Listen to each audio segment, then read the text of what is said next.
oluvannyuma lw'abatuuze okwekubira enduulu ewamyuka RCC Jinja North Juma Kigongo okuwa abaana baabwe ebisale ne kitatuukiriza. Ono yasitukirawo okulumba abakulira ekitongole ki Anaya Africa Gift Foundation baddize abantu ssente zaabwe. Eggulo olukiiko lwatuuziddwa ku kyalo Budonde Jinja era n'akulira ekitongole kino ki Anaya African Gift Foundation n'ayitibwa Nnyonnyole. Abazadde be baasoose okunnyonnyola engeri gy'abadde abajjako ssente. Gemeraako na mukamuna dana atijagemako iwe tola 10 kugemereko 5 natole mtwale 5 n'ataawo n'aleeta eno yansindikira 10 dana agata jabe mtwale 15. Ekitongole kino kyadde kirina obukyamu nga kiguza abantu emirimu abagenda okukikolera kubanga oboze mu kitundu oboze kulwanyisa bwavu ate buddira akasente oli kaalina ate n'okusooka okamuggyako nti ogenda muwa mulimu ebyo buli bwanguzi.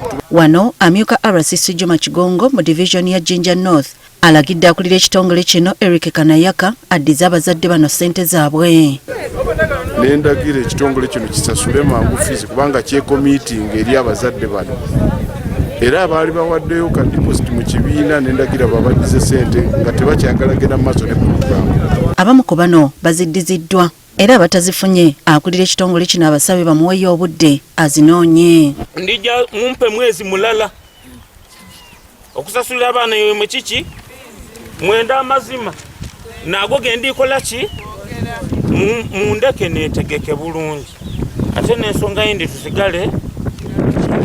Amyuka RCC onamwadde wiiki 3 zokka nga ssente z'abaana azibaddiza. Bawadde Sande 3 nga bamazeyo fiizi z'abaana ate nendagira nti baddayo okujesalinga abaana kusosa nga bamaze okusasula ssente ezenkadde ku masomero. Wiiki ewedde twakolaga emboozi y'abakyala abeekomyemu ogutaaka enjeru olw'okugibwako ssente nga basuubiziddwa ebisale by'abaana ne batazibawa.